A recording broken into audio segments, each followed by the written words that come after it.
Naturalistic worldview, to me, means free of supernatural and mystical elements.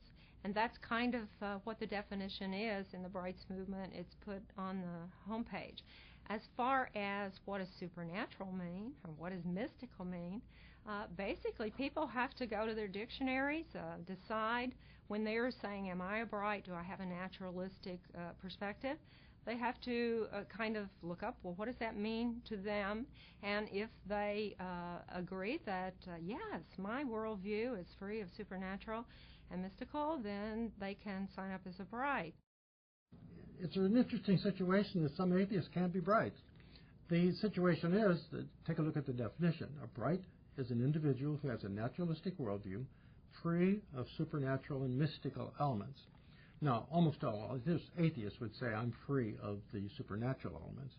But we have a friend that belongs to an organization that we belong to, an atheist organization. And that individual, when he meets a new person and introduces, the first thing he says is, what's your sign? He's deeply into astrology, and he believes that it has effects and so forth. And that's a mystical belief. So technically, he can't be a Bright. Pragmatically, we don't control who comes into the Bright network. That is, when someone registers, there's nobody that goes through and checks his credentials or his or her credentials. Consequently, there probably are Brights that have the supernatural or mystical, more likely mystical elements, but there's no scanning process to say you're out. In fact, I guess we can't put a Bright out once a Bright registers. They have to do that themselves. Catholics can be Brights if they've let go of the supernatural kinds of things that were related to their Catholicism. It's kind of hard to get your head around this idea that a person could be a Catholic and also a Bright.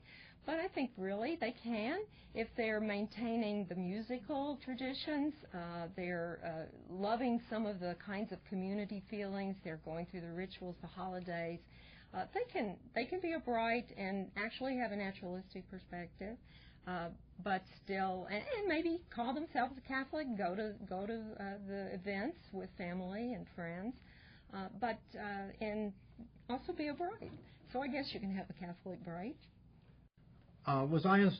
Is Einstein a Bright? Well, the answer is he can't be a registered Bright because he can't register. And in fact, we don't rename people who have died. And so, in essence, Einstein can't really be called a Bright in that sense of the word. We don't like to. There's always battle that goes on between religion and the humanist atheist groups that say Einstein was an atheist, was a humanist, was a Bright. We really never speak to that. So I could think we'd prefer not to have Einstein called a Bright.